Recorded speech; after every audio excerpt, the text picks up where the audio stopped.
पुराने समय की बात है जब हिंदुस्तान पर महान शहंशाह जलालुद्दीन मोहम्मद अकबर का राज था। उनकी सल्तनत दूर दूर तक फैली हुई थी और उनका दरबार ज्ञानियों, कलाकारों और नवरत्नों से सुशोभित था। अकबर की सबसे बड़ी विशेषता यह थी कि वह केवल न्याय और शक्ति में ही नहीं बल्कि गूढ़ ज्ञान और जीवन की सीखों में भी रुचि रखते थे। एक दोपहर आगरा के लाल किले में विशेष दरबार लगा हुआ था। गर्मी का मौसम था, फिर भी दरबार में हर तरफ शांति थी। लेकिन शहंशाह अकबर के माथे पर चिंता की लकीरें थीं। उन्होंने अपने सिंहासन से उठकर दरबारियों की ओर देखा। ऐ मेरे बुद्धिमान मंत्रियों और सभासदों, उन्होंने गंभीर स्वर में कहा, मुझे लगता है कि मैंने जीवन में सब कुछ पा लिया है, धन, वैभव, शक्ति, पर फिर भी मन अशांत है। क्या तुम में से कोई मुझे बता सकता है कि इंसान की असली ताकत या सबसे बड़ी दौलत क्या है? दरबार में क्षण भर के लिए सन्नाटा छा गया। किसी ने स्वर्ण कहा तो किसी ने सैन्य शक्ति और किसी ने अखंड राज्य। लेकिन अकबर ने हाथ उठाकर उन सभी को रोक दिया। उन्होंने कहा, ये सभी चीजें नश्वर हैं और समय के साथ नष्ट हो जाती हैं। मैं किसी ऐसी चीज की बात कर रहा हूं जो अटल और अविनाशी हो। जब कोई संतोषजनक उत्तर नहीं मिला तो अकबर ने मुस्कुराते हुए बीरबल की ओर देखा। बीरबल, जो अब तक शांत खड़े थे, अदब से आगे बढ़े। उन्होंने झुककर सलाम किया और अत्यंत सहजता से बोले, जहां पनाह, इंसान की सबसे बड़ी और अविनाशी दौलत न तो स्वर्ण है, न ही सैन्य बल, वह है विवेक और ज्ञान। अकबर ने अपनी भौहें उठाईं और उत्सुकता से पूछा, कैसे बीरबल? ज्ञान धन या शक्ति से बड़ा कैसे हो सकता है? बीरबल ने समझाया, हुजूर, धन चोरी हो सकता है, शक्ति छीनी जा सकती है और राज्य नष्ट हो सकता है, लेकिन ज्ञान और विवेक ऐसी संपदा है जिसे न तो चोर चुरा सकता है, न आग जला सकती है और न ही समय नष्ट कर सकता है। यह वह प्रकाश है जो हर विपत्ति में सही रास्ता दिखाता है। जिसके पास यह दौलत है वह हर परिस्थिति में बादशाह है, क्योंकि उसका मन शांत रहता है और वह अपनी परिस्थितियों का स्वामी होता है। यह उत्तर सुनकर बादशाह अकबर का चेहरा खिल उठा। उन्होंने बड़े संतोष के साथ सिर हिलाया और कहा, वाह बीरबल, तुमने फिर साबित कर दिया कि तुम केवल हाजिर जवाब नहीं बल्कि सच्चे ज्ञानी हो। लेकिन बीरबल, अकबर ने आगे पूछा, क्या तुम मुझे कोई ऐसा उदाहरण दे सकते हो जो इस बात को सिद्ध करे कि ज्ञान की शक्ति धन और बल की शक्ति से बड़ी होती है? बीरबल ने अदब से झुककर उत्तर दिया, जहां पनाह, इस सत्य को प्रमाणित करने के लिए हमें इतिहास के पन्ने पलटने की आवश्यकता नहीं है। हमारे आसपास ही इसके कई उदाहरण भरे पड़े हैं। उन्होंने एक क्षण सोचा और फिर कथा आरंभ की। बहुत पुरानी बात है, एक छोटे से राज्य में एक अत्यंत शक्तिशाली राजा राज करता था। उस राजा के पास विशाल सेना, भरे हुए खजाने और अदम्य बल था, परंतु उसे अपनी शक्ति पर इतना घमंड था कि उसने बुद्धिमत्ता को तुच्छ समझना शुरू कर दिया। उसी राज्य में एक साधारण किसान रहता था। उसके पास न तो राजा जैसा धन था, न ही कोई बलशाली सेना, परंतु उस किसान ने अपने जीवन का अधिकांश समय ज्ञान अर्जित करने में लगाया था। उसका ज्ञान इतना गहरा था कि कठिन से कठिन समस्या भी उसके लिए सरल थी। राजा की मूर्खता भरे निर्णयों से जब राज्य में अकाल और अशांति फैलने लगी, तब उस किसान के ज्ञान की कसौटी होनी थी। अकबर उत्सुकता से बीरबल की ओर देखने लगे। तो फिर क्या हुआ? उस किसान ने अपने ज्ञान का प्रदर्शन कैसे किया? बीरबल ने सम्मानपूर्वक सिर झुकाया। जहां पनाह, जब राजा के गलत निर्णयों के कारण अनाज के भंडार खाली होने लगे और जनता भूखी मरने लगी, तब उस किसान ने कोई हथियार नहीं उठाया बल्कि अपनी बुद्धि को हथियार बनाया। बीरबल ने कथा जारी रखी, किसान ने नगर के मुख्य द्वार पर जाकर एक साधारण सी घोषणा की। उसने कहा, मैं सम्राट को एक पहेली देना चाहता हूं। यदि सम्राट इसे हल कर दें तो मैं अपनी जान दे दूंगा, यदि नहीं तो उन्हें मेरी सलाह माननी होगी। उस किसान की बात सुनकर पहले तो दरबारियों ने उसका उपहास किया, किंतु बढ़ती अशांति के कारण यह बात अंततः अकबर तक पहुंची। अकबर ने उत्सुकता से पूछा, और क्या थी वह पहेली? बीरबल बोले, किसान ने 2 टोकरियां मंगवाईं। एक में उसने राज्य का सबसे बेहतरीन सोना रखा और दूसरी में उसने सूखी साधारण मिट्टी भर दी। उसने घोषणा की, इन दोनों में से कौन सी टोकरी राज्य के वर्तमान संकट को दूर करने में सक्षम है? इसका सही उत्तर केवल ज्ञान ही दे सकता है। अकबर ने अपनी दाढ़ी सहलाते हुए गहरी सांस ली। सोना और मिट्टी, यह कैसी पहेली है बीरबल? संकट की घड़ी में स्पष्ट है कि राज्य को धन की आवश्यकता होगी। सोना ही सेना तैयार करेगा और राज्य का खजाना भरेगा। बीरबल ने सम्मानपूर्वक सिर झुकाया। महाराज, दरबारियों ने भी ठीक यही विचार रखा। सभी ने एक स्वर में सोने की टोकरी को अधिक महत्व दिया, किंतु किसान ने शांति से हस्तक्षेप किया। उसने मुट्ठी भर सूखी मिट्टी उठाई और कहा, यदि मैं आपको यह सारा सोना दे दूं तो क्या आप इससे भोजन उगा सकते हैं? क्या यह आपकी प्यास बुझा सकता है?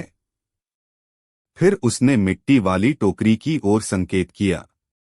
आप जिस मिट्टी का उपहास कर रहे हैं वह जीवन का आधार है। यदि इसमें ज्ञान और उचित तकनीक का बीज बोया जाए तो यह टोकरी न केवल सोना पैदा कर सकती है बल्कि अनगिनत जीवन भी बचा सकती है। आपका संकट धन की कमी नहीं बल्कि ज्ञान की उपेक्षा है जो उत्पादकता को मार रही है। किसान के इस तर्क ने दरबार में पूर्ण सन्नाटा ला दिया। सन्नाटा टूटा। बादशाह अकबर अपने सिंहासन से उठ खड़े हुए। उनकी आंखों में अब अहंकार नहीं बल्कि गहरी समझ का भाव था। उन्होंने किसान के सामने झुककर कहा, ऐ बुद्धिमान व्यक्ति, तुमने आज हमें वह पाठ पढ़ाया है जो हमारे सारे खजाने मिलकर भी नहीं दे सकते थे। हमने धन की चमक में जीवन के वास्तविक आधार को भुला दिया था। अकबर ने तुरंत घोषणा की कि उस किसान को राज्य का मुख्य कृषि सलाहकार नियुक्त किया जाए और उसे सोने से नहीं बल्कि उन्नत बीज और खेती के उपकरणों से सम्मानित किया जाए। दरबारियों को संबोधित करते हुए बादशाह ने दृढ़ता से कहा, याद रखो, जिस राज्य में मिट्टी को सोना समझा जाता है वह कभी भूखा नहीं मरता।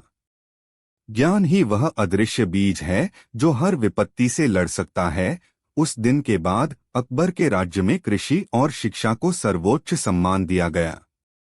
राज्य के कोष का एक बड़ा हिस्सा अब उत्पादकता और ज्ञान के प्रचार पर खर्च होने लगा और जल्द ही साम्राज्य ने अभूतपूर्व समृद्धि देखी। यह सबक अकबर को जीवन भर याद रहा। वर्षों बीत गए और बादशाह अकबर अब वृद्ध हो चले थे। उनके चेहरे पर वही संतोष और ज्ञान की आभा थी जो उन्हें उस मौलिक सीख से मिली थी। एक शांत संध्या में जब बीरबल उनके पास बैठे थे, अकबर ने अपने हाथ में एक मुट्ठी मिट्टी ली। बीरबल, उन्होंने शांत स्वर में कहा, हमने यह जान लिया कि असली दौलत खजाना नहीं बल्कि वह सिद्धांत है जिस पर राज्य खड़ा होता है। हमने सोने को तिजोरियों में दफन नहीं किया बल्कि उसे धरती और मस्तिष्क में निवेश किया। यही कारण है कि विपत्तियां आईं और चली गईं, पर हमारी प्रजा कभी नहीं झुकी। बीरबल मुस्कुराए और बोले, जहांपनाह, आपकी यह सीख मात्र राज्य प्रबंधन नहीं बल्कि जीवन दर्शन है। अकबर ने तब सुनिश्चित किया कि उनके उत्तराधिकारी भी केवल सैन्य शक्ति या विशाल खजाने पर ही नहीं बल्कि मिट्टी और मती, धरती और ज्ञान पर ध्यान केंद्रित करें ताकि उनकी साम्राज्य की नींव हमेशा अटूट और समृद्ध बनी रहे। यह सबक अकबर की महानता का सबसे उज्ज्वल प्रमाण बन गया। अकबर ने तब सुनिश्चित किया कि यह सीख केवल दरबार की चर्चाओं में न रह जाए। उन्होंने एक ऐतिहासिक फरमान जारी किया, जिसमें स्पष्ट निर्देश थे कि राज्य के सभी महत्वपूर्ण निर्णय लेते समय सैन्य ताकत या राजकोष की तात्कालिक वृद्धि पर नहीं, बल्कि दीर्घकालिक मिट्टी और मती की समृद्धि पर जोर दिया जाएगा। इस फरमान के तहत सूबेदारों के लिए यह अनिवार्य कर दिया गया कि वे हर वर्ष सिर्फ खजाने की आय का ब्यौरा न दें, बल्कि उन योजनाओं की प्रगति रिपोर्ट भी प्रस्तुत करें जो शिक्षा और कृषि सुधार के लिए बनाई गई हैं। अकबर ने घोषणा की कि जिस सूबे की धरती सबसे अधिक उपजाऊ होगी और जिसके नागरिक ज्ञान में सबसे आगे होंगे, उसी को सर्वश्रेष्ठ माना जाएगा, चाहे उसके खजाने में सोना कम ही क्यों न हो। यह एक अभूतपूर्व बदलाव था जिसने साम्राज्य की प्रशासनिक प्राथमिकताएं ही बदल दीं। बीरबल ने झुककर प्रणाम किया, जहां पनाह, आपकी यह दूरदर्शिता पीढ़ी दर पीढ़ी इस हिंदुस्तान को सशक्त बनाए रखेगी। अकबर ने गहरी सांस ली और महल के खुले आंगन की ओर देखा। बीरबल, मेरी मंशा स्पष्ट है। सूबेदारों को यह समझना होगा कि महल की चमक से ज्यादा महत्वपूर्ण है खेत की हरियाली और प्रजा के चेहरे की संतुष्टि। अब यह आदेश पूरे साम्राज्य में सख्ती से लागू होगा। इस नए मापदंड की खबर फैलते ही प्रशासनिक गलियारों में हलचल मच गई। कई पुराने सूबेदार जो सिर्फ खजाने को भरने की कला जानते थे, चिंतित हो उठे। उनके लिए कृषि सुधार और शिक्षा पर ध्यान केंद्रित करना एक नया और मुश्किल काम था। एक दिन वरिष्ठ वजीर अबुल फजल ने धीरे से कहा, जहां पनाह, कुछ सूबेदारों का मत है कि यह नई व्यवस्था खजाने पर अनावश्यक बोझ डाल रही है। अकबर ने अपनी भ्रिकुटी उठाई। जो ज्ञान को बोझ समझता है वह कभी शासक नहीं हो सकता। अन्न और अक्षर यही किसी साम्राज्य की असली संपदा हैं। जब तक हमारे नागरिक सशक्त नहीं होंगे, हमारा सोना रेत के ढेर के समान है। मेरी यह सीख सबको याद रहे, प्रजा का कल्याण ही सर्वश्रेष्ठ राजधर्म है। बीरबल ने सहमति में सिर हिलाया। अकबर ने अबुल फजल की तरफ देखा। वजीर, मेरी बात केवल शब्दों में नहीं बल्कि परिणाम में सिद्ध होनी चाहिए। मैं चाहता हूं कि वह सूबेदार जो शिक्षा को अनावश्यक बोझ मानते हैं, आज दरबार में यह सीख प्रत्यक्ष रूप से देखें। अगले ही दिन शाही दीवाने खास में एक विचित्र दृश्य था।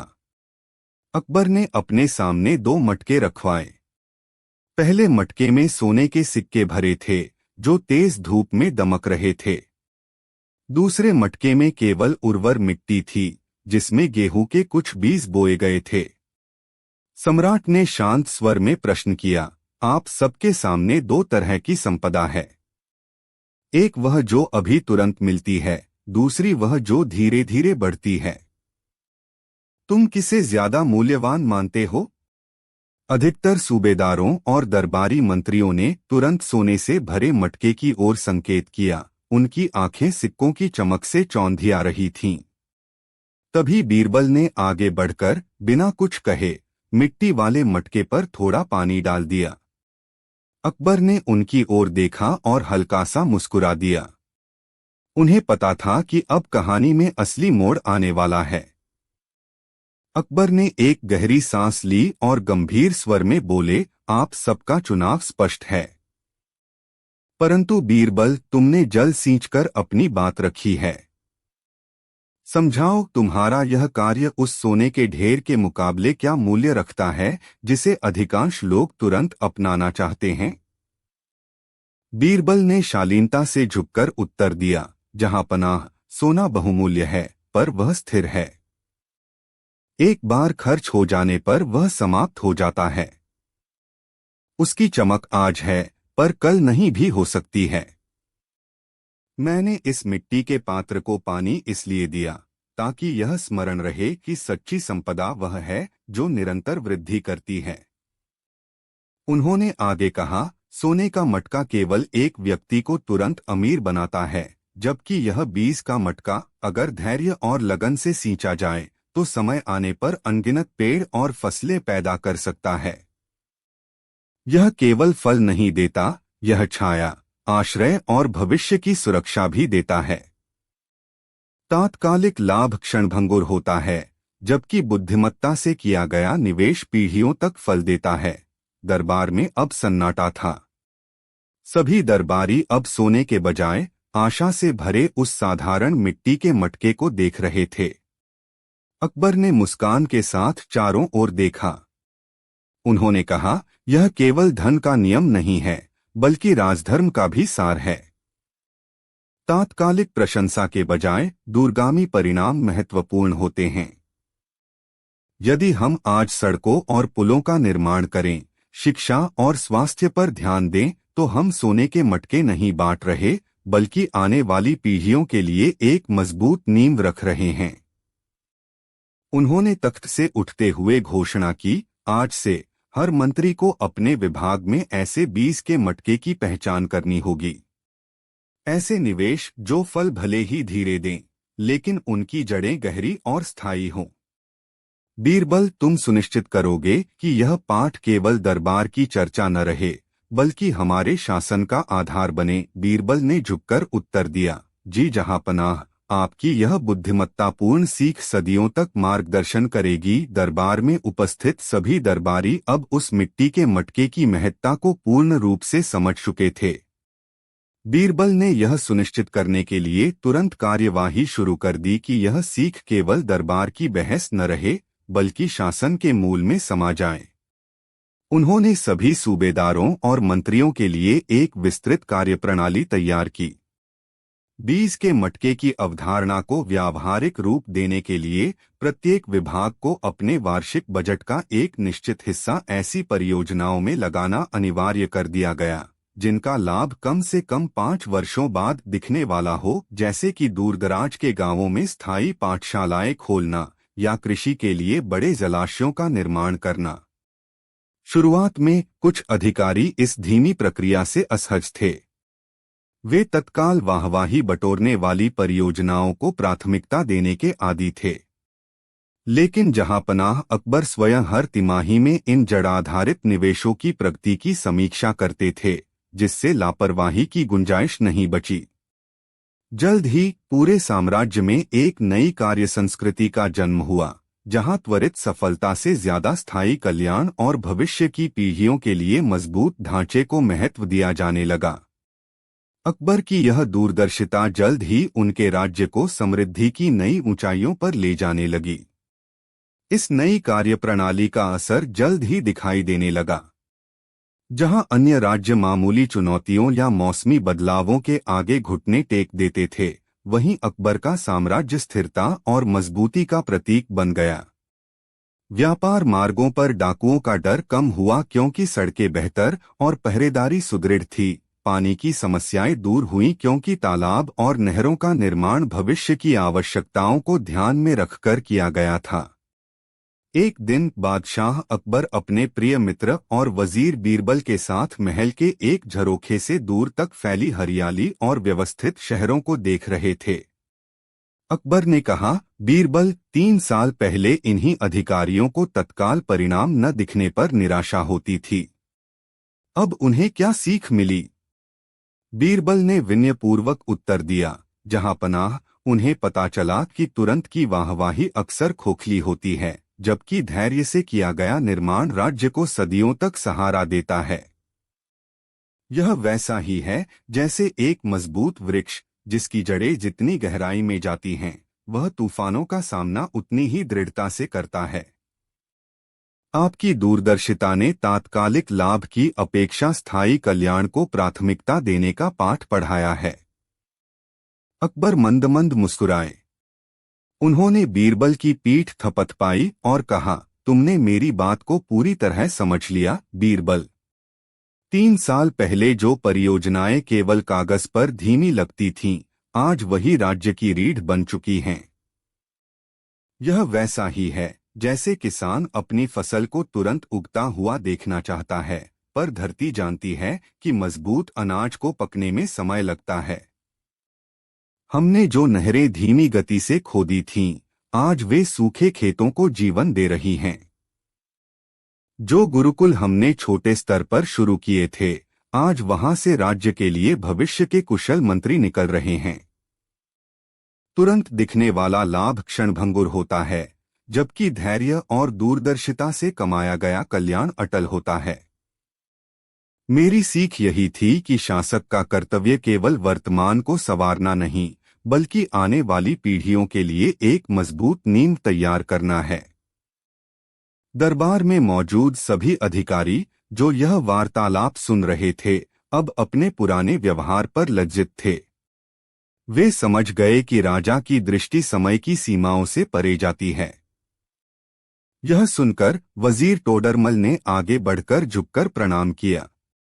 उन्होंने विनम्रता से कहा, जहांपनाह, आपकी बुद्धिमत्ता असीम है।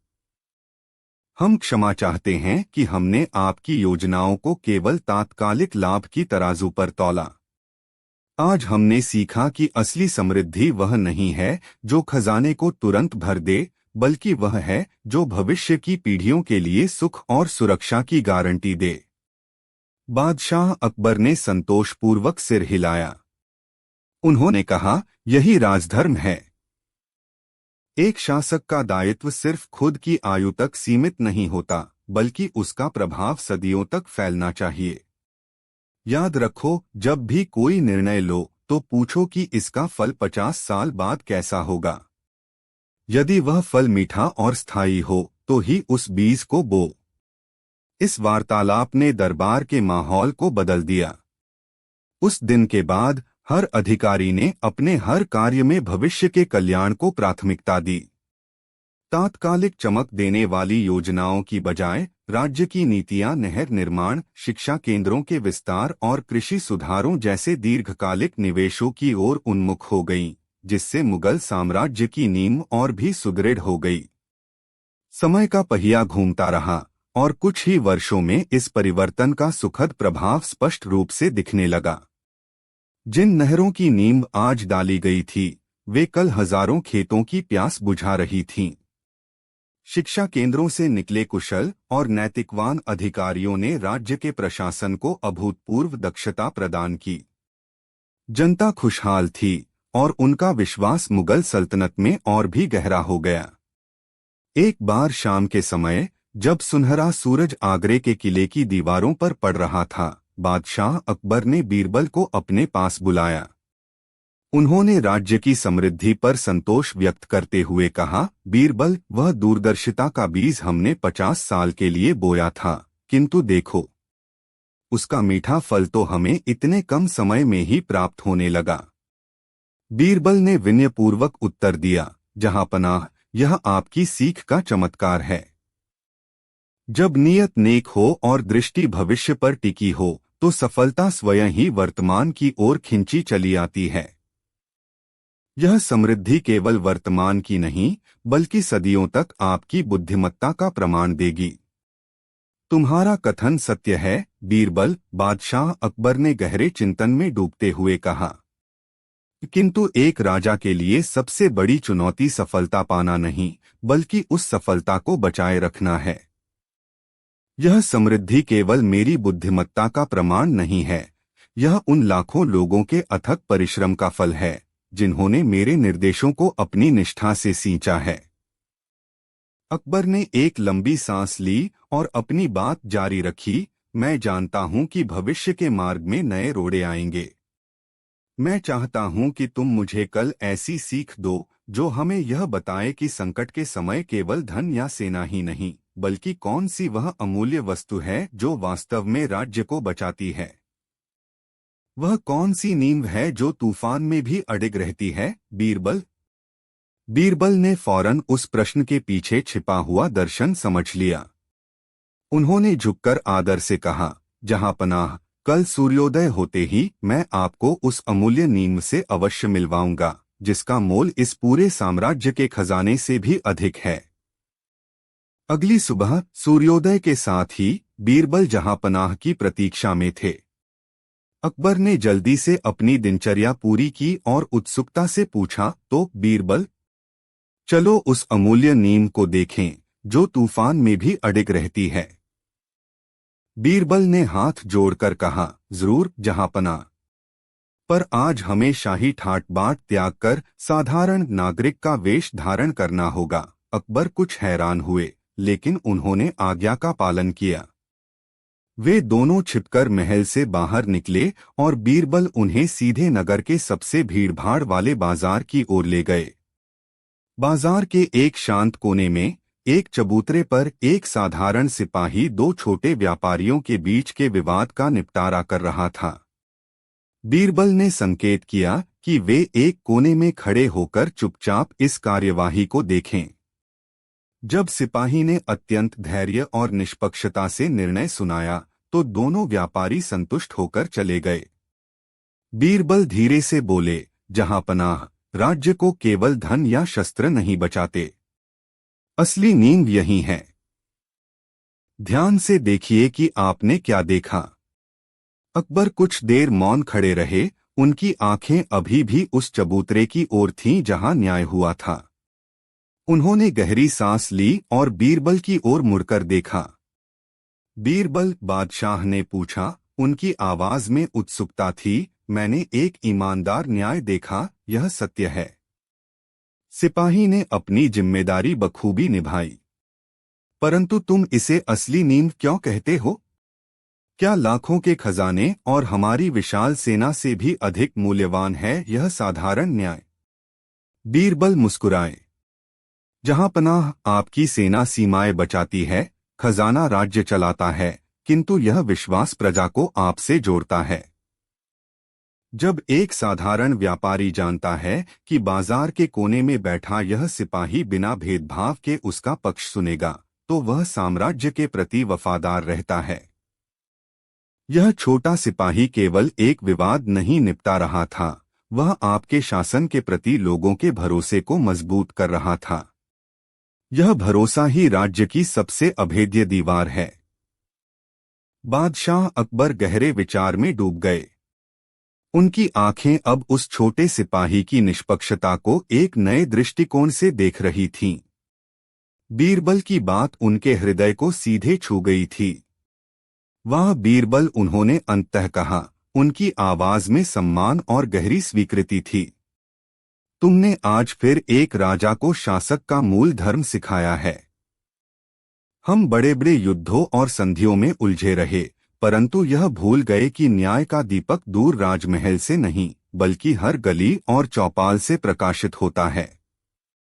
उन्होंने तुरंत अपने प्रमुख वजीर को बुलाया और आदेश दिया कि राज्य के सभी सैनिकों और अधिकारियों को यह सुनिश्चित करना होगा कि वे प्रजा के छोटे छोटे विवादों को भी अत्यंत गंभीरता और निष्पक्षता से सुनें। अब से राज्य में न्याय उतना ही सुलभ होगा जितना पीने का पानी। किसी भी नागरिक को न्याय के लिए दर दर भटकना नहीं पड़ेगा। उस दिन से अकबर ने यह सीख ली कि सच्ची दौलत खजानों में नहीं, बल्कि प्रजा के अटूट विश्वास में निवास करती है। इस घोषणा के तुरंत बाद अकबर ने यह सुनिश्चित करने के लिए गुप्तचरों का एक जाल बिछाया कि उनके आदेश केवल कागज तक ही सीमित न रहें। प्रशासन में तेजी आई। जो मामले महीनों तक धूल खाते थे, वे अब कुछ दिनों में ही निपटाए जाने लगे।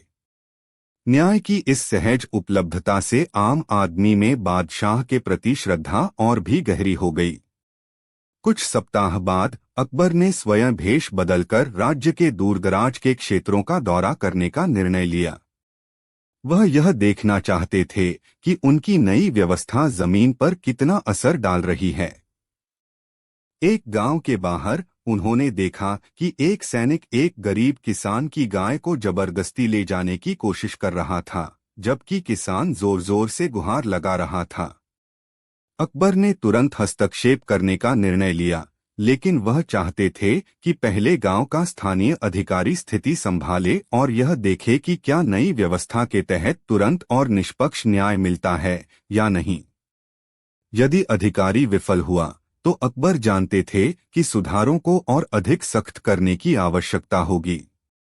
उन्होंने पास के पेड़ के नीचे छिपकर पूरे घटनाक्रम को देखना शुरू कर दिया। कुछ ही क्षणों में शोर सुनकर गांव का स्थानीय अधिकारी, जो कि हाल ही में शाही आदेशों के तहत नियुक्त किया गया था, घटनास्थल पर पहुंचा। किसान ने आशा भरी नजरों से उसकी ओर देखा और अपनी सारी विपदा रो रो कर सुनाई। किसान को लगा कि अब उसे तुरंत न्याय मिलेगा, लेकिन अधिकारी ने परिस्थिति का आकलन किया। उसने देखा कि सैनिक शाही सेना का है और उसकी वर्दी का रौब स्पष्ट था। न्याय और कर्तव्य के बीच अधिकारी ने कायरता का रास्ता चुना। उसने सैनिक को डांटने या गाय वापस दिलवाने के बजाय किसान को ही चुप रहने की सलाह दी। अधिकारी ने फुसफुसाते हुए किसान से कहा, बेहतर होगा कि तुम छोटे नुकसान को स्वीकार कर लो, शाही लोगों से बहस करना महंगा पड़ सकता है। पेड़ के पीछे खड़े बादशाह अकबर का हृदय इस दृश्य को देखकर गहरे दुख और क्रोध से भर गया। उन्हें महसूस हुआ कि उनकी तमाम कोशिशों के बावजूद शक्ति का भय अभी भी ईमानदारी और निष्पक्षता पर हावी है। नई व्यवस्था केवल तभी सफल होगी जब उसके अधिकारी निडर और कर्तव्यनिष्ठ हों। अकबर तुरंत समझ गए कि अब समय आ गया है कि वह अपना भेष त्याग दें और एक ऐसी सीख दें जो सदियों तक याद रखी जाए।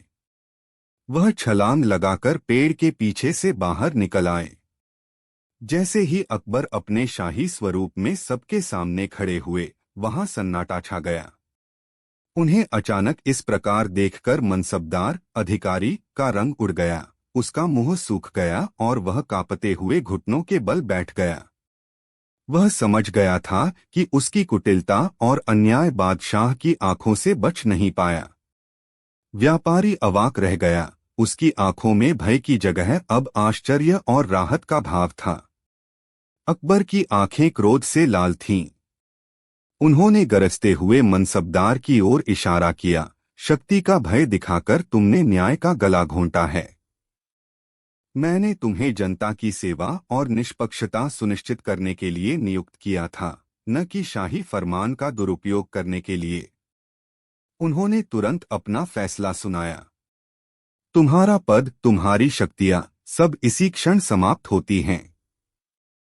और यह व्यापारी जिसने निर्भीकता से सत्य को थामे रखा, उसे उसके हुए नुकसान का 10 गुना हर्जाना तुरंत शाही खजाने से अदा किया जाएगा। यह सीख है कि मेरे शासन में न्याय सबसे ऊपर है और भय का कोई स्थान नहीं। यह कठोर निर्णय सुनकर पूरे बाजार में अकबर की जय जयकार होने लगी। न्याय का यह त्वरित प्रदर्शन बाजार की भीड़ पर गहरा प्रभाव छोड़ गया। बर्खास्त अधिकारी, जो अब केवल एक सामान्य नागरिक था, अपमान और ग्लानि से सिर झुकाए खड़ा रहा। अकबर ने विजयी व्यापारी को सम्मानपूर्वक पास बुलाया और स्वयं अपने हाथों से पुरस्कार की राशि सौंपी। व्यापारी ने कृतज्ञता से बादशाह के चरण छूने चाहे, पर अकबर ने उसे रोक दिया। उठो बहादुर नागरिक, अकबर ने स्नेह से कहा। यह तुम्हारे सत्य और न्याय पर अडिग रहने का सम्मान है। याद रखना, डरपोक अधिकारी शासन को खोखला करते हैं, लेकिन निडर प्रजा ही सम्राट की असली शक्ति होती है। इस घटना के बाद अकबर और बीरबल जब महल लौटे तो सम्राट कुछ देर शांत रहे। फिर उन्होंने बीरबल की ओर देखकर कहा, बीरबल, पद और शक्ति केवल लोगों की सेवा के साधन हैं, दंभ का कारण नहीं। जिस दिन मेरे अधिकारी यह भूल जाएंगे, उसी दिन मेरी सल्तनत का पतन शुरू हो जाएगा। बीरबल ने सहमति में सिर झुकाया। जहांपनाह, आज आपने केवल एक अधिकारी को नहीं हटाया, आपने यह सुनिश्चित किया है कि राजशाही का आधार भय नहीं बल्कि विश्वास हो। अकबर थोड़ी देर सोचते रहे, उनकी आंखें दूर क्षितिज पर टिकी थीं। बीरबल, उन्होंने धीरे से कहा, विश्वास का यह बीज बोना आसान है, पर इसे हर अधिकारी के मन में जीवित रखना कठिन। भय और अहंकार की जड़ें बहुत गहरी होती हैं। उन्होंने गहरी सांस ली। मैं चाहता हूं कि मेरी प्रजा बिना किसी डर के अपनी शिकायतें सीधे मेरे सामने ला सके। यह आदेश सभी प्रांतों में तत्काल लागू हो कि कोई भी अधिकारी प्रजा की आवाज को दबाने का प्रयास नहीं करेगा। बीरबल मुस्कुराए। जहांपनाह, यह आपकी महानता है। एक सम्राट का डर नहीं, बल्कि उसका न्याय ही उसकी सबसे बड़ी ढाल होता है। अकबर ने सहमति दी और कहा कि वह स्वयं औचक निरीक्षण करेंगे। उन्होंने बीरबल को कुछ गोपनीय निर्देश दिए ताकि यह सुनिश्चित किया जा सके कि यह नया नियम केवल कागज पर न रहे, बल्कि जमीन पर भी प्रभावी ढंग से लागू हो और सेवाभाव राजधर्म का अभिन्न अंग बन जाए। गुप्त निर्देशों पर काम करते हुए बीरबल ने अगले ही दिन बादशाह के लिए एक साधारण किसान का वेश तैयार किया। कुछ दिनों बाद अकबर भेष बदलकर राजधानी से कुछ दूर एक महत्वपूर्ण सूबे में औचक निरीक्षण के लिए निकल पड़े। उन्होंने स्वयं को एक पीड़ित नागरिक के रूप में प्रस्तुत किया, जिसकी भूमि पर स्थानीय अधिकारियों ने जबरन कब्जा कर लिया था। जैसे ही वह सूबेदार के मुख्य द्वार पर पहुंचे, एक हट्टे-कट्टे दरबान ने उन्हें धक्के देकर रोक दिया। तो अरे कहाँ चले? यहाँ ऐसे ही हर कोई भीतर नहीं घुस सकता। पहले अर्जी लगाओ, 10 दिन इंतजार करो और फिर शायद तुम्हारा नंबर आए। अकबर ने अपनी वेशभूषा के अनुरूप शांत लेकिन दृढ़ स्वर में जवाब दिया, मैंने सुना है कि शहंशाह ने नया फरमान जारी किया है। अब न्याय सीधा और तुरंत मिलना चाहिए। मैं यह जानने आया हूं कि क्या यह आदेश केवल महलों की दीवारों तक सीमित है या वास्तव में मेरी तरह के आम आदमी को भी न्याय दिलाता है। दरबान उसकी दृढ़ता और अनोखी भाषा से असहज हो गया, लेकिन अपनी धौंस दिखाने का कोई मौका नहीं छोड़ा। उसने उपहास करते हुए कहा, शहंशाह का फरमान हो या न हो, यहाँ मेरी चलती है। चुपचाप हट जाओ वरना क्या? अकबर ने एक पल के लिए दरबान की आंखों में देखा। उनके चेहरे पर कोई डर नहीं था, बल्कि एक अजीब सी शांत मुस्कान थी। क्या तुम समझते हो कि तुम्हारी यह छोटी सी चौखट शहंशाह के न्याय से बड़ी है? याद रखो, न्याय का तराजू केवल बादशाह के हाथ में होता है, किसी चौकीदार की धौंस में नहीं। शक्ति वर्दी में नहीं, बल्कि नियम और कर्तव्य के पालन में निहित होती है। दरबान का गुस्सा 7वें आसमान पर पहुंच गया। यह आम आदमी न सिर्फ उसे चुनौती दे रहा था, बल्कि उसे उपदेश भी दे रहा था। तेरी इतनी हिम्मत कि तू मुझे सिखाएगा, उसने चिल्लाकर कहा और अकबर को बलपूर्वक बाहर धकेलने के लिए आगे बढ़ा। तभी भीड़ से कुछ दूरी पर खड़ा एक पुराना वजीर, जो शहंशाह की इस वेशभूषा से परिचित था, तेजी से भागा आया। उसने फौरन दरबान के कंधे पर हाथ रखा। ठहर जा मूर्ख, यह तू क्या कर रहा है? वजीर ने घबराते हुए कहा। दरबान ने चिढ़कर पीछे मुड़कर देखा कि वजीर का चेहरा भय से पीला पड़ चुका था। वजीर ने तुरंत दरबान का हाथ पकड़ा और उसे भीड़ से दूर खींचते हुए उसके कान में फुसफुसाया। वजीर का स्वर आतंक से भरा था, अरे अभागे, जिसे तूने धक्के मारने की तैयारी की थी, वह कोई साधारण फकीर नहीं, बल्कि हमारे शहंशाह जलालुद्दीन मोहम्मद अकबर हैं, जो भेष बदलकर हाल जानने निकले हैं। यह सुनते ही दरबान का रंग उड़ गया। उसकी आंखों में पहले का क्रोध अब भयावह डर में बदल गया। उसका शरीर कांपने लगा और उसके हाथ से लाठी छूटकर जमीन पर गिर पड़ी।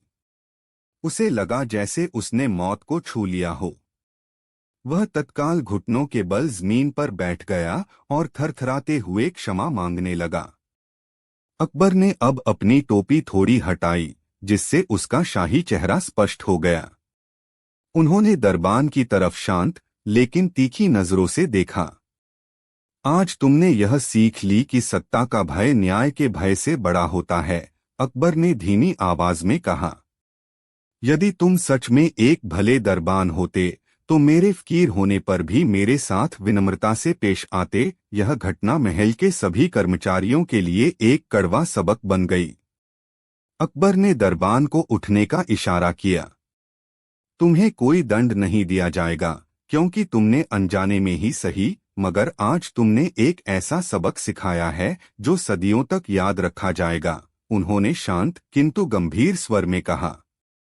दरबान ने अपने माथे को जमीन से छुआ और कृतज्ञता व्यक्त की। उस दिन से उसने न केवल अपनी ड्यूटी के प्रति, बल्कि प्रत्येक व्यक्ति के प्रति अपने दृष्टिकोण में पूर्ण बदलाव ला दिया।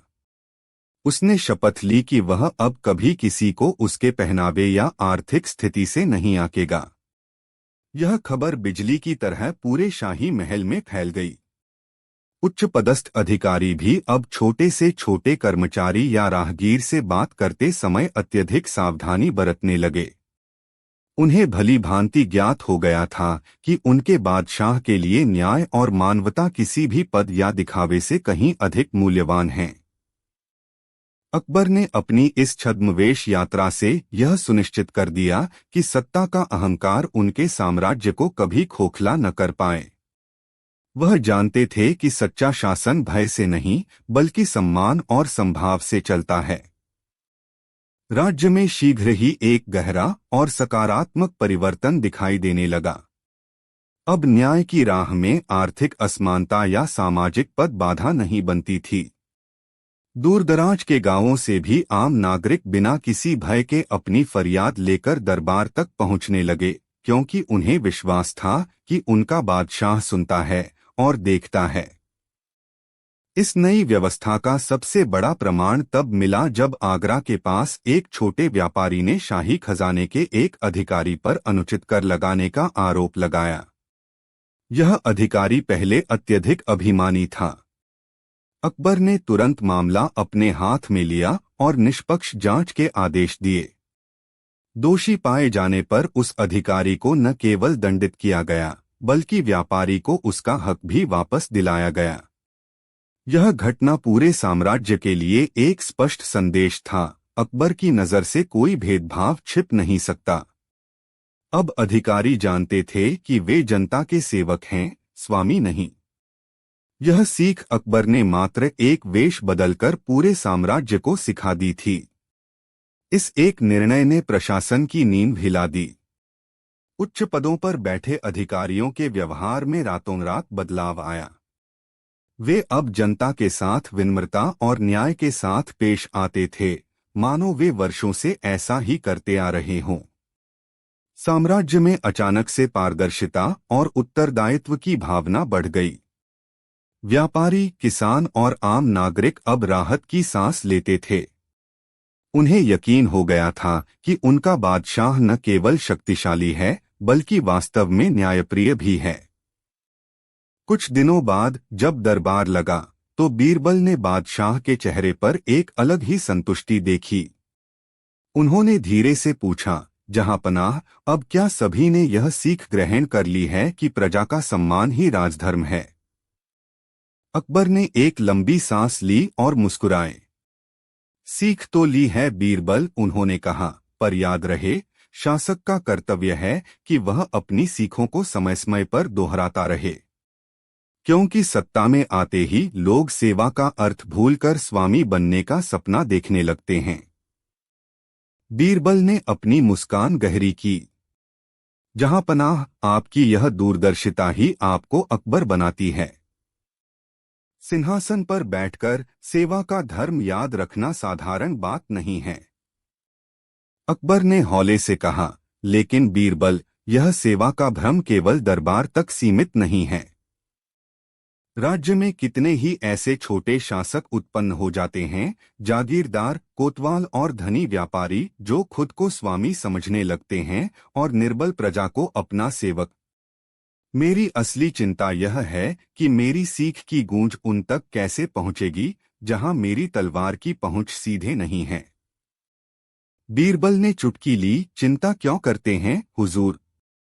हमें अगली बार किसी ऐसे ही छोटे स्वामी को पकड़ना होगा जिसने सत्ता के नशे में किसी गरीब पर जुल्म किया हो। जब एक बड़ा उदाहरण पेश होगा तो संदेश दिल्ली से लेकर हर छोटे गांव के अंतिम छोर तक खुद ब खुद पहुंच जाएगा। अकबर ने सहमति में सिर हिलाया। यह चुनौती उन्हें स्वीकार थी। इस सहमति के बाद बीरबल ने तुरंत अपने गुप्तचरों के नेटवर्क को सक्रिय कर दिया।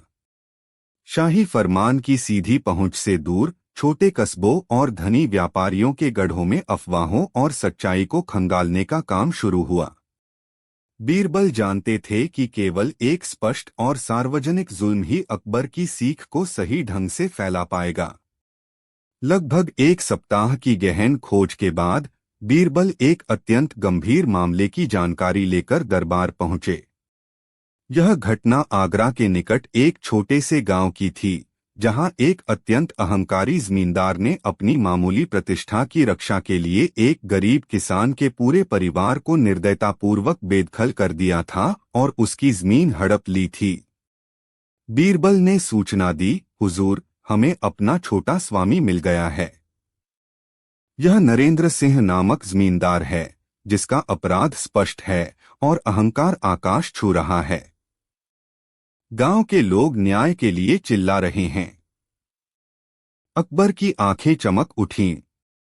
उन्होंने अपनी मूंछ पर ताव दिया। बहुत खूब बीरबल।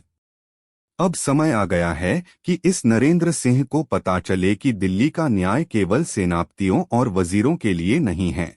बादशाह ने न्यायपीठ को सजाने का आदेश दिया। इसकी सुनवाई खुले दरबार में होगी। अगली सुबह दीवान-ए-आम की रौनक और गंभीरता देखने लायक थी। बादशाह अकबर अपने शाही तख्त पर विराजमान हुए। उनकी मुद्रा गंभीर और न्यायपूर्ण थी और दरबार में भारी सन्नाटा पसरा था। बीरबल उनके दाहिने हाथ पर बैठे थे, हर विवरण को दर्ज करने के लिए तैयार। कुछ ही क्षणों में सुरक्षा कर्मियों द्वारा नरेंद्र सिंह को पेश किया गया। वह अपनी धनी वेशभूषा में था, लेकिन उसके चेहरे पर आत्मविश्वास की अतिरंजित झलक थी, मानो वह न्याय के कटघरे में नहीं बल्कि किसी बाजार में आया हो। उसके ठीक पीछे, डरता और सहमा हुआ, वह वृद्ध किसान खड़ा था जिसकी भूमि जबरदस्ती छीन ली गई थी। अकबर ने अपनी गंभीर आवाज में आदेश दिया, बीरबल, पहले उस किसान की शिकायत पढ़ी जाए जिसने यह याचिका दायर की है। मैं देखना चाहता हूं कि यह छोटा स्वामी किस हद तक अहंकार में डूबा है। किसान ने आगे आकर कांपती आवाज में पूरी कहानी सुनानी शुरू की। नरेंद्र सिंह बीच बीच में उसे टोकने की धृष्टता करता रहा, जिससे बादशाह का क्रोध बढ़ता गया। अकबर ने अपना स्वर्ण दंड जोर से जमीन पर पटका। बस उनकी आवाज की गूंज से पूरा दरबार स्तब्ध रह गया और पल भर में सन्नाटा छा गया। वह सीधे नरेंद्र सिंह की ओर घूमे, जिनकी छाती अभी भी अहंकार से फूल रही थी।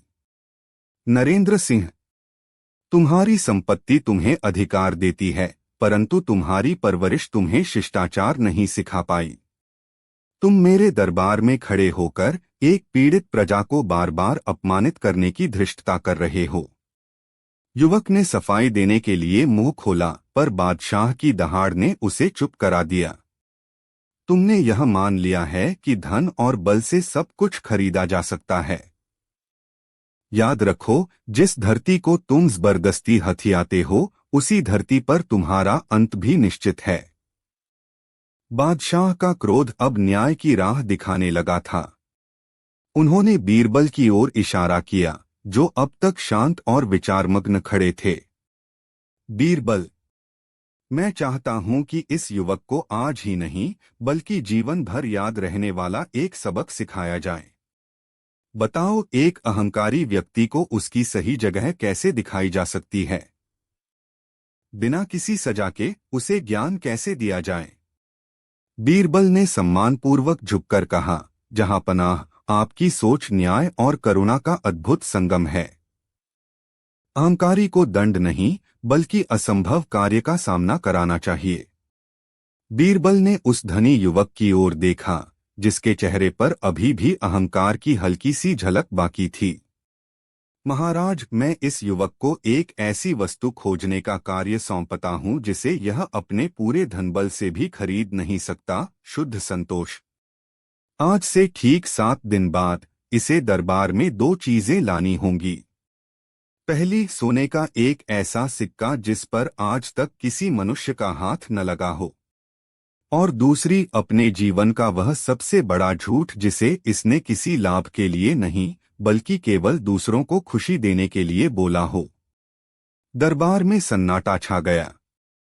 बीरबल ने समझाते हुए कहा, सोने का सिक्का असंभव है, क्योंकि मनुष्य की लालसा हर वस्तु को दूषित करती है, और दूसरों को खुशी देने वाला निस्वार्थ झूठ एक अहंकारी व्यक्ति के लिए बोलना अत्यंत कठिन होगा। यह खोज ही इसे सिखाएगी कि कुछ मूल्य अमूल्य होते हैं। अकबर ने बीरबल की ओर देखा और संतुष्टि में सिर हिलाया। बीरबल, तुम्हारा न्याय हमेशा निष्पक्ष होता है। दरबारी रामदत्त, हमने उस अहंकारी दरबारी को यही नाम दिया। तुम्हें यह चुनौती स्वीकार करनी होगी। तुम्हें 1 माह का समय दिया जाता है। इस अवधि में तुम्हें दोनों वस्तुएं खोजकर लानी होंगी और दरबार में उनका महत्व सिद्ध करना होगा। रामदत्त, जो अपनी वाक्पटुता और धन पर गर्व करता था, इस अनूठी शर्त से भौंचक्का रह गया। उसने सोचा था कि चुनौती सोने के ढेर लगाने या कोई कठिन पहेली सुलझाने की होगी, लेकिन यह तो उसकी आत्मा की परीक्षा थी। कुछ क्षणों के मौन के बाद रामदत्त ने गहरी सांस ली। उसका अहंकार फीका पड़ रहा था। उसने झुककर कहा, जहांपनाह, मैं आपकी आज्ञा स्वीकार करता हूँ। यदि मैंने ये वस्तुएं खोज लीं, तो मैं सिद्ध करूंगा कि मैं सबसे बुद्धिमान हूँ। और यदि मैं असफल रहा, तो यह मेरी सबसे बड़ी सीख होगी। इस प्रकार रामदत्त अपनी असंभव खोज पर निकल पड़ा। उसने पहले कभी नहीं सोचा था कि एक झूठ, एक सिक्का और दूसरों की खुशी इतना कठिन पाठ पढ़ा सकती है। रामदत्त शहर की भीड़ भरी गलियों में घूम रहा था। उसके माथे पर गहरी शिकन थी। उसने अपनी खोज का आरंभ सबसे सरल वस्तु, एक झूठ से करने का फैसला किया। झूठ तो हर नुक्कड़ पर मिलता है, उसने सोचा, और वह बाजार की ओर चल पड़ा। उसने लोगों के दावों, विक्रेताओं की अतिशयोक्तियों और गपशप करने वालों की कहानियों को ध्यान से सुनना शुरू किया। उसने एक व्यापारी को अपने टूटे हुए बर्तन को शाही गुणवत्ता का बताते हुए सुना। रामदत्त ने तुरंत व्यापारी को रोका और कहा, मुझे तुम्हारा यह झूठ सबूत के तौर पर बादशाह के पास ले जाना होगा। व्यापारी चौंक गया और तुरंत अपने शब्दों से मुकर गया, माफ कीजिए हुजूर, मैं तो केवल मजाक कर रहा था। रामदत्त ने निराशा में सिर हिलाया। उसने महसूस किया कि झूठ ऐसी चीज नहीं है जिसे पकड़ा जा सके या टोकरी में भरकर महल तक पहुंचाया जा सके। यह एक फिसलन भरी अवधारणा थी जो हाथ लगाते ही हवा में घुल जाती थी। पहला प्रयास विफल रहा। अब उसे समझ आया कि बादशाह अकबर की पहेली की गहराई क्या थी। अब वह उस रहस्यमय सिक्के की तलाश में चल पड़ा जिसे वह शायद ही कभी समझ पाया था। रामदत्त ने कई दिन आगरा की व्यस्त गलियों में बिताए, हर गली और नुक्कड़ पर उत्सुकता से देखता रहा। वह अब समझ चुका था कि झूठ को पकड़ने के लिए उसे भौतिक रूप से मौजूद होने की जरूरत नहीं है, उसे उसके परिणाम की तलाश करनी होगी। शायद वह रहस्यमय सिक्का वह कीमत थी जो झूठ बोलने वाले को चुकानी पड़ती थी। एक दोपहर बाजार के बीचों बीच उसे जोरदार शोर सुनाई दिया। एक किसान चिल्ला रहा था कि एक साहूकार ने उसे जानबूझकर खराब बीज दिए हैं। साहूकार ने अपनी पगड़ी की कसम खाते हुए शुरू में साफ इनकार किया और दावा किया कि उसका माल उत्तम था। रामदत्त तुरंत सतर्क हो गया, यह सोचकर कि क्या यह फिर से वह हवा में घुलने वाला झूठ है। लेकिन इस बार कहानी अलग थी। किसान ने सबके सामने अपनी पोटली खोली और सड़े हुए, बेकार बीज निकालकर जमीन पर रख दिए। साहूकार का झूठ अब केवल शब्द नहीं था, वह सबके सामने जमीन पर पड़ा हुआ बदबूदार सबूत था। भीड़ तुरंत साहूकार के खिलाफ हो गई और पंचायत ने उसे न केवल किसान को मुआवजा देने बल्कि भारी जुर्माना भरने का आदेश दिया। रामदत्त की आंखें चमक उठीं। उसने देखा कि झूठ ने अपनी कीमत चुकाई थी, यही वह सिक्का था जो दिखाई देता था। इस नए अनुभव ने रामदत्त की आंखें खोल दी थीं। वह तुरंत उस भीड़ से निकला और अपने निष्कर्ष को अंतिम रूप देने लगा। उसके मन में अब कोई भ्रम नहीं था। उसने समझ लिया कि झूठ चाहे कितना भी मीठा क्यों न हो, वह केवल एक अस्थिर विचार है। लेकिन जब उस झूठ पर कोई भौतिक क्रिया, जैसे सड़े बीज बेचना या झूठी गवाही देना, की जाती है, तो झूठ को अपना वजन उठाना ही पड़ता है। साहूकार का दंड, उसका जुर्माना और उसकी सार्वजनिक बदनामी, यही वह दृश्यमान सिक्का था जो झूठ की कीमत चुकाता था। अगले दिन रामदत्त सीधे शाही दरबार में हाजिर हुआ। बादशाह अकबर पहले से ही उसका इंतजार कर रहे थे। तो रामदत्त अकबर ने मुस्कुराते हुए पूछा, क्या तुम्हें अब भी लगता है कि झूठ का कोई मूल्य नहीं होता? क्या तुमने वह अदृश्य सिक्का पा लिया? रामदत्त ने सम्मानपूर्वक झुककर कहा, जहां पनाह, वह सिक्का अदृश्य नहीं है। वह दिखाई अवश्य देता है, बस उसका प्रकट होने का समय अलग होता है। झूठ हवा में एक शब्द मात्र है, लेकिन सत्य उसका परिणाम है।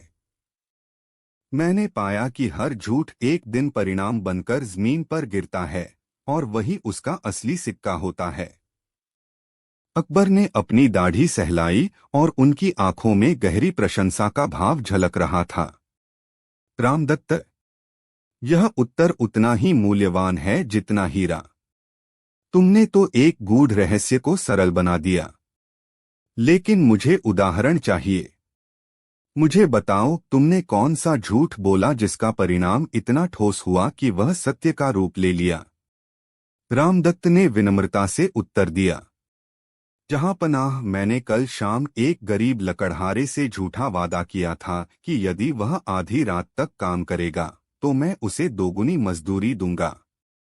उस वादे पर भरोसा करके उसने अपने बीमार बच्चे के लिए दवा खरीदने की उम्मीद में रात भर परिश्रम किया। जब सुबह मैंने अपनी बात से पलटा और उसे सामान्य मजदूरी दी तो उसकी आंखों में छाई गहरी निराशा। वह निराशा ही मेरा वास्तविक सिक्का थी। मैंने पाया कि किसी का टूटा हुआ विश्वास सबसे महंगा परिणाम होता है, क्योंकि उस सिक्के को दुनिया के किसी भी खजाने से वापस नहीं खरीदा जा सकता। अकबर अब पूरी तरह से संतुष्ट लग रहे थे। तुम्हारा अनुभव ही तुम्हारी सबसे बड़ी सीख है, रामदत्त, उन्होंने कहा। अकबर अब पूरी तरह से संतुष्ट लग रहे थे। तुम्हारा अनुभव ही तुम्हारी सबसे बड़ी सीख है, रामदत्त, उन्होंने कहा। अकबर ने गहरी सोच में डूबे हुए कहा, वास्तव में उस टूटे हुए विश्वास का मूल्य जो तुमने चुकाया दुनिया के किसी भी खजाने से अधिक है। तुमने देर से ही सही, लेकिन एक ऐसी सच्चाई को पहचाना है जो एक शासक और एक साधारण नागरिक दोनों के लिए अनिवार्य है। उन्होंने बीरबल की ओर इशारा किया, जो अब तक शांत खड़े थे। बीरबल ने सहमति में सिर हिलाया। तुम्हारा ज्ञान केवल तुम्हारे लिए नहीं है, अकबर बोले। यह सीख इस दरबार के लिए भी एक चेतावनी है।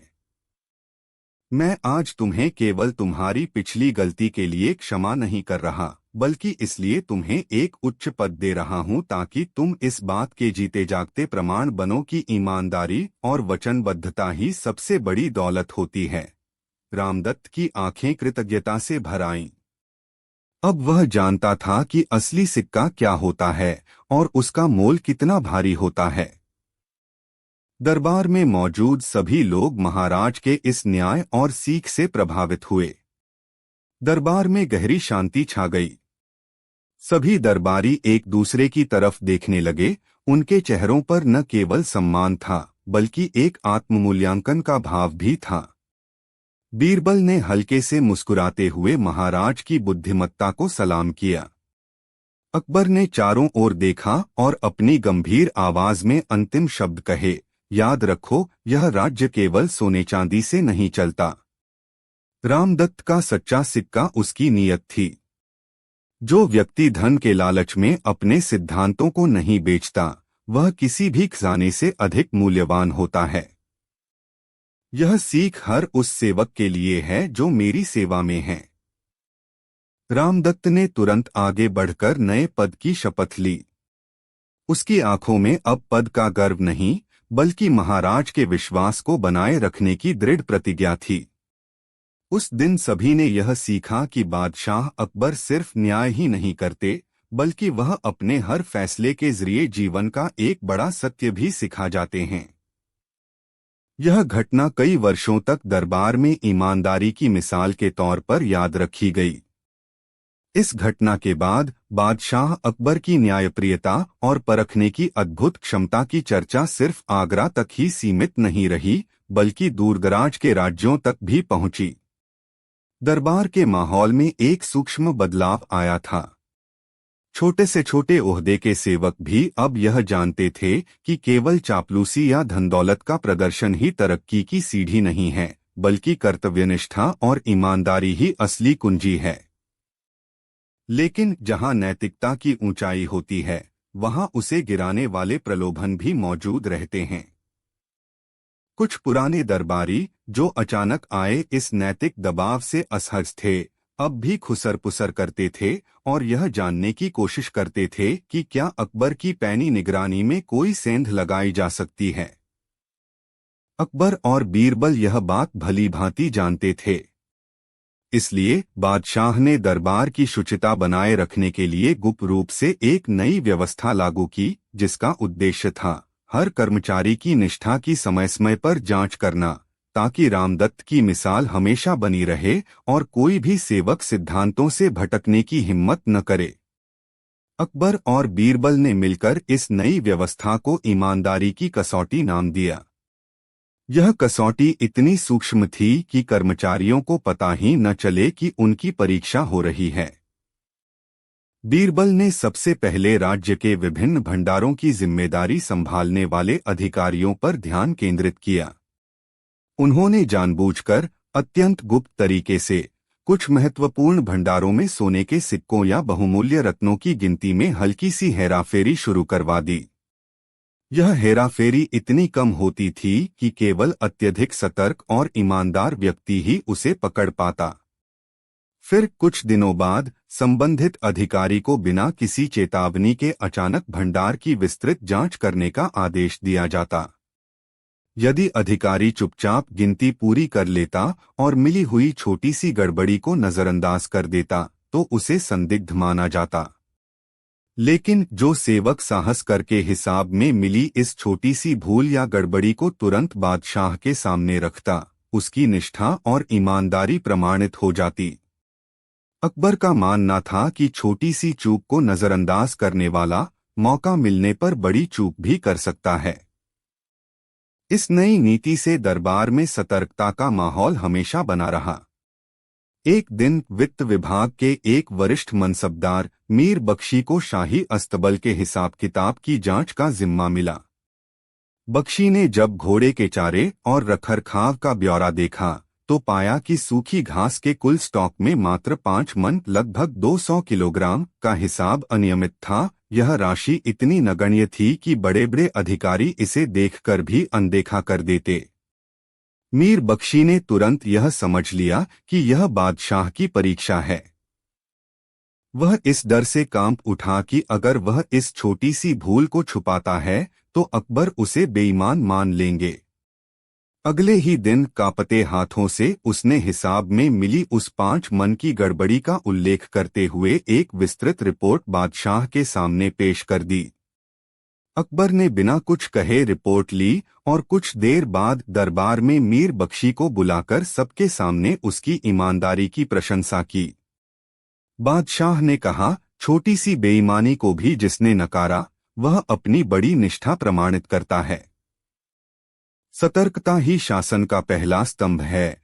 मीर बख्शी को तुरंत एक उच्च पद पर नियुक्त किया गया और इस घटना ने दरबार में अकबर की अद्भुत सूझबूझ का लोहा मनवा दिया। इस घटना ने दरबार के माहौल को पूरी तरह बदल दिया। अन्य दरबारी जो अब तक छोटे मोटे लाभ कमाने के आदी थे, भयभीत हो उठे और अपने दैनंदिन कार्यों में अत्यधिक सतर्कता बरतने लगे। उन्हें यह स्पष्ट हो गया था कि बादशाह की पैनी निगाह केवल बड़ी चोरियों पर नहीं, बल्कि हिसाब की छोटी छोटी गड़बड़ियों पर भी है। असल में वह 5 मन की गड़बड़ी अकबर द्वारा किया गया एक सूक्ष्म प्रयोग था। वह अपने अधिकारियों की निष्ठा और ईमानदारी को परखना चाहते थे। बादशाह ने यह रहस्य बीरबल को बताते हुए कहा, मैंने केवल एक व्यक्ति को पुरस्कृत नहीं किया, बल्कि पूरे प्रशासन में निष्ठा का बीज बोया है। इस सफल परीक्षण के बाद बादशाह ने बीरबल को आदेश दिया कि वे गुप्त रूप से शाही खजाने और राजस्व विभाग के खातों का नियमित निरीक्षण करें। अकबर का मानना था कि किसी भी राज्य की सफलता उसकी प्रशासनिक पारदर्शिता पर निर्भर करती है। उन्होंने दरबार में यह घोषणा कर दी कि भविष्य में बेईमानी का कोई भी छोटा कृत्य कठोरतम दंड को आमंत्रित करेगा, जिससे लालच का मार्ग सदा के लिए बंद हो जाए। इस घोषणा का प्रभाव तत्काल और व्यापक रहा। राजस्व विभाग के गलियारों में सन्नाटा पसर गया। जहां पहले फुसफुसाहटों में रिश्वत और लाभ की बातें होती थीं, अब वहां केवल कागजों की खड़खड़ाहट और भय मिश्रित ईमानदारी सुनाई देती थी। हर कर्मचारी यह जानता था कि गुप्त निरीक्षक बीरबल किसी भी क्षण बिना किसी पूर्व सूचना के उनके खाते की जांच कर सकते हैं। बीरबल ने पूर्ण गोपनीयता के साथ अपना कार्य आरंभ किया।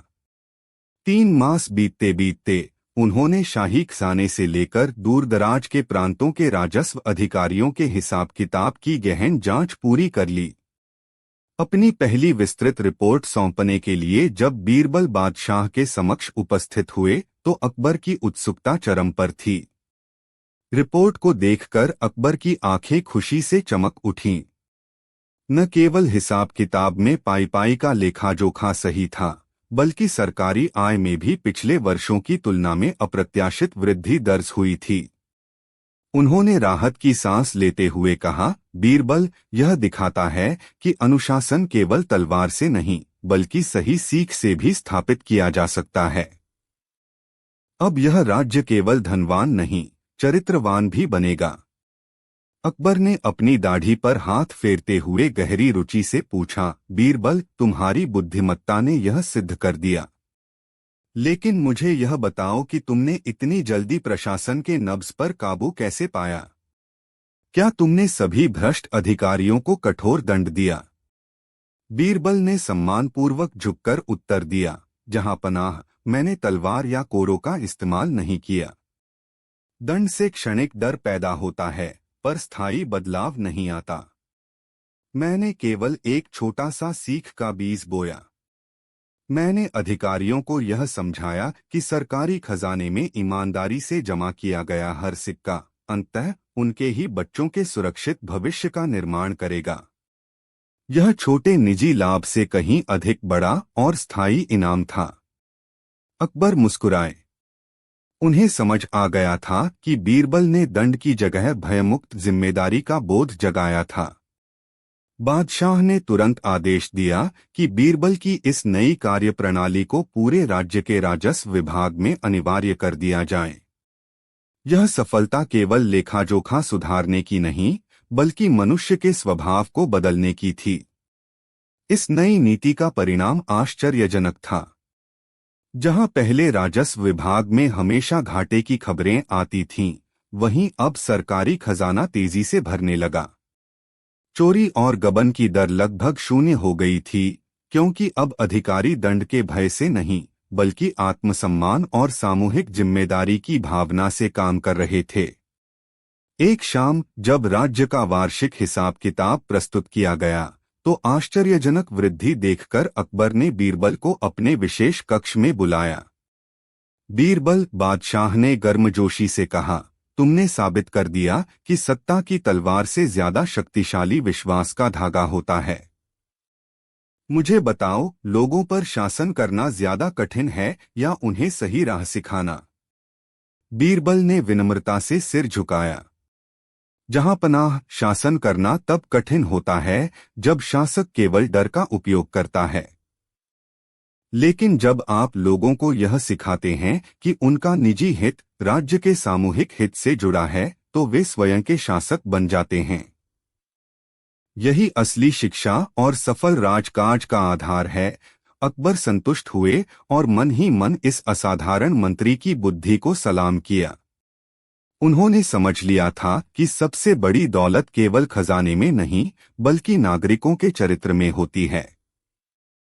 इस सीख को प्रत्यक्ष रूप से परखने के लिए अकबर ने तुरंत एक योजना बनाई। अगले दिन दरबार में उन्होंने बीरबल से कहा, तुमने ज्ञान की जो मशाल जलाई है, मैं उसका प्रकाश अपनी प्रजा के जीवन में देखना चाहता हूँ। क्या तुम कोई ऐसा प्रयोग कर सकते हो जिससे सिद्ध हो कि लोग केवल मेरे डर से नहीं बल्कि अपने चरित्र और समझ से सही राह पर चलते हैं?